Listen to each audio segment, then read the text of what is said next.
Okay, I'm trying to keep my voice down so I don't wake my neighbors up, but it's day 2 of the training program. I'm up early.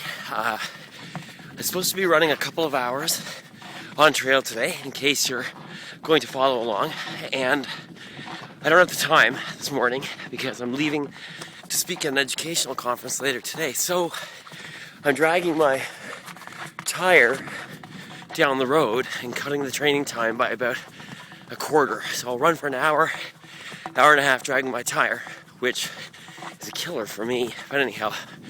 And hopefully get the same training effect. I guess that's it for today. So yesterday was 2 hours of trail, running with people who are very fast so that it makes me push myself. And then today is this little bit of joy. See you tomorrow. Hey everyone. Well, I have to tell you, today was really difficult to roll out of bed and get the first half of my training done today. My long run I had to split up in two, and I'll explain why in a second. But I woke up this morning and it's been a really long week. I've been going pretty much non-stop, and now I've got a bit of a cold on top of, trying to train and get ready and all that. And I almost didn't run, but then I thought about how far this Atacama run is going to be in January and that I need to be prepared. So anyhow, rolled out of bed, split up my run into two. This morning I ran hilly road, ran it at a really easy pace so I don't make myself sicker. But it was very hilly. I went up into the neighborhoods near my place.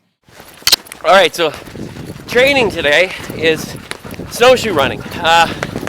In Gatineau Park in Chelsea where we live, you can see we're breaking trail, so it's fantastic. The snow is deep. Whoa, I almost went through the ice.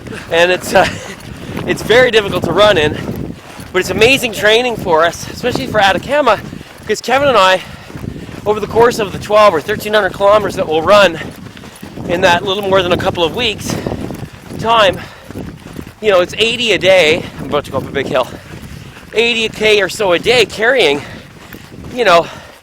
all of our water for each day on our backs. So getting this resistance training while running is really helping. Anyhow, we're enjoying our run today in the snow. I hope you're enjoying your run too. I can't talk anymore, I'm out of breath.